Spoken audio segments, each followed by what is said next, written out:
इस वक्त मैं मौजूद हूँ दुआबा में, जहाँ पे अल्लामा इकबाल ओपन यूनिवर्सिटी की बहुत सी स्टूडेंट्स यहाँ पे जमा है। कल एडमिशन की लास्ट डेट है, तो इन स्टूडेंट्स का ये कहना है कि अगर अल्लामा इकबाल ओपन यूनिवर्सिटी वाले अगर डेट में थोड़ा एक्सटेंशन करें तो स्टूडेंट्स के लिए काफ़ी आसानी होगी, क्योंकि लॉकडाउन की वजह से यहाँ पे बैंकिंग निज़ाम है वो भी काफ़ी मुतासिर है। तो इस बारे में स्टूडेंट्स से पूछते हैं कि वो इस बारे में उनका क्या अमल है। जी स्टूडेंट जी, हम अक्सर देहात में रहते हैं। देहात में तो बैंक के फैसिलिटी है नहीं, तो 5-6 मील फसल भी करना पड़ता है। इसकी वजह से यहाँ पे नेट का मसला भी है। लॉकडाउन या पुलिस भी नहीं छोड़ते, कोरोना वायरस की वजह से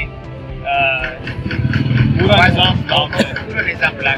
इसी वजह से अगर थोड़ा यूनिवर्सिटी वाले स्टूडेंट के साथ हर पाकिस्तान के स्टूडेंट के साथ खसूसी बयात करेंगे इनको ये दुआ से असाइनमेंट के लिए उन्होंने 27 अप्रैल तारीख बढ़ा दी कि एडमिशन के लिए भी 2-3 हफ्ते दे दें ताकि इन बच्चों का मसला हल हो जाए। जी इस वक्त तकरीबन 50% के करीब स्टूडेंट जो हैं वो उनके दाखिले अभी बाकी है, चूँकि कल लास्ट डेट है एडमिशन में। तो इनका ये कहना है कि अगर ये थोड़ा 2-3 हफ्ते डेट में एक्सटेंशन दे दे तो तलबा के लिए काफ़ी आसानी होगी। Mohammad Asif, Hope TV, नरियाब।